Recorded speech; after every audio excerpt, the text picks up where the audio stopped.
नमस्कार दोस्तों, मैं दिनेश साहिल। मेरे नए वीडियो में आप सभी का स्वागत है। क्या आपने कभी सोचा है कि शेर आखिर जंगल का बेताज बादशाह क्यों है, जबकि वो हाथी से भारी नहीं है, जिराफ से लंबा नहीं है, सांप से ज्यादा जहरीला नहीं है या लोमड़ी से ज्यादा चालाक नहीं है, मगर फिर भी वो जंगल का बेताज बादशाह है। उसका कारण है उसके भीतर छुपा उसका एटीट्यूड। जो आंतरिक उसका एटीट्यूड है, राजा की तरह जीने की उसकी जो शक्ति है, वो उसे जंगल का बेताज बादशाह बनाती है। ऐसे ही आज ये जब मैं किताब पढ़ रहा था संसार के महापुरुष, इसमें बहुत सारे लोगों की जीवनी और उनकी कहानियों का जिक्र किया गया और मैंने एक बात देखी कि जैसा रिसर्च भी कहता है कि दुनिया के सारे सफल लोगों में बहुत सारी बातें कॉमन थी, लेकिन एक बात जो उसमें सर्वाधिक थी वो थी direction to the human intelligence. 1956 से पहले मानव जगत के इतिहास में कोई भी व्यक्ति ऐसा नहीं था जो 4 मिनट के भीतर 1 मील की दूरी तय कर सके, क्योंकि जब किसी ने 4 मिनट के भीतर 1 मील की दूरी तय करने की कोशिश की, ही सफर ट्रिमेंडस कार्डियक प्रॉब्लम कि वो कार्डियक अरेस्ट की समस्या की वजह से मारा गया। 1956 में एक एथलीट आया जिसका नाम था रोजर बेनिस्टर।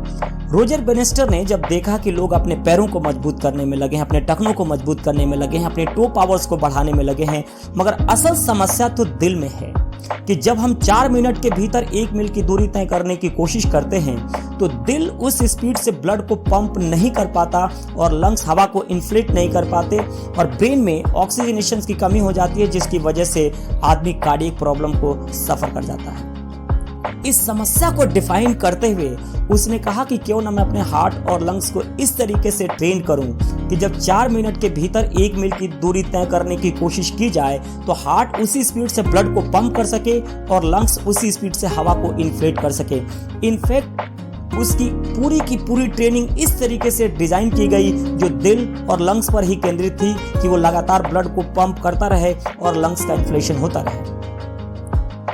और 1956 में रोजर बेनिस्टर पहला ऐसा आदमी बना जो 4 मिनट के भीतर 1 मील की दूरी तय कर सका। लेकिन सबसे शानदार बात इस स्टोरी से क्या निकल कर आई कि ठीक उसके अगले साल ही 3 से 4 एथलीट ऐसे हुए जिन्होंने 4 मिनट के भीतर 1 मील की दूरी तय करके दिखा दी। It's never happened in history of humanity। मानव जगत के इतिहास में पहले कभी भी ऐसा नहीं हुआ था, लेकिन जैसे ही रोजर बेनिस्टर ने लोगों को एक direction to the human intelligence दिया और जो सॉल्व नहीं हो सका था उसका सोल्यूशन निकाल कर दिखा दिया, द थिंग्स बिकम ईजियर। और आज वर्ल्ड लेवल पे पार्टिसिपेट करने वाले ज्यादातर एथलीट 4 मिनट के भीतर 1 मील की दूरी तय कर सकते हैं।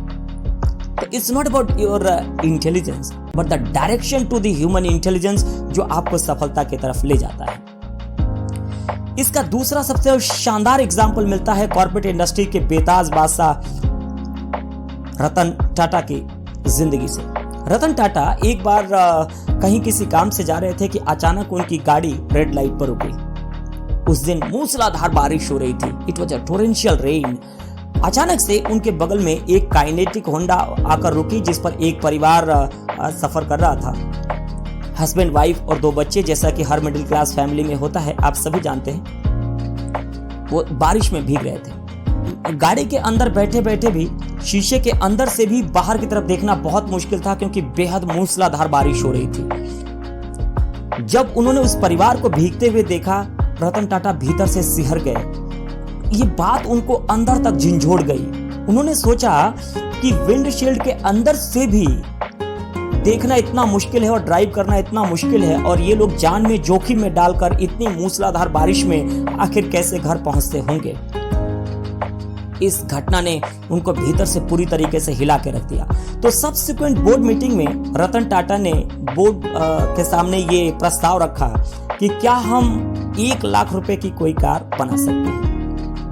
बड़े से बड़े इंजीनियर्स, बड़े से बड़े इंटेलिजेंट लोग जो उस मीटिंग का हिस्सा थे, हर एक पॉइंट को ब्यूटीफुली नोलिका डिस्क्राइब करके रतन टाटा को यह बताया गया कि ये काम कैसे नहीं किया जा सकता।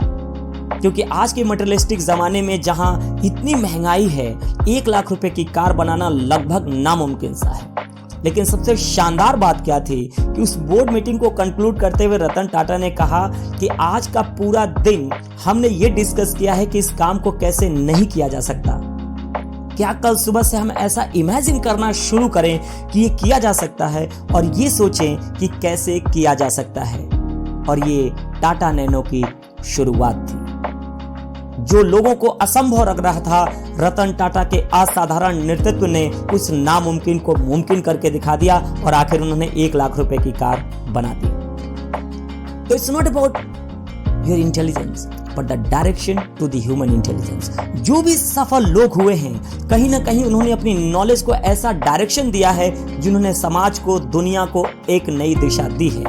आज इस डिजिटल दुनिया के जमाने में जहां व्हाट्सएप, फेसबुक, लिंक्डइन हर तरफ से इंफॉर्मेशन की बौछार सी है, मगर फिर भी लोग सफलता को प्राप्त नहीं कर पाते। उसका कारण यही है कि हम रोजर बेनिस्टर और रतन टाटा की जिंदगी से सीख सकते हैं कि it's not about your intelligence but the direction to the human intelligence. तो आज की इंफॉर्मेशन, कल की समझदारी और थोड़ा सा direction to the human intelligence, ये आपको, आपके जीवन को भी नई दिशा देता है और समाज को भी नई दिशा देता है। तो remember, it's not about your intelligence but the direction to the human intelligence. Thank you so much.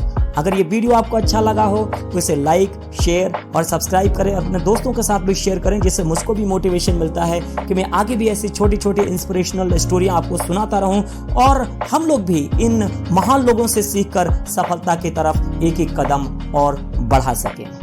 धन्यवाद।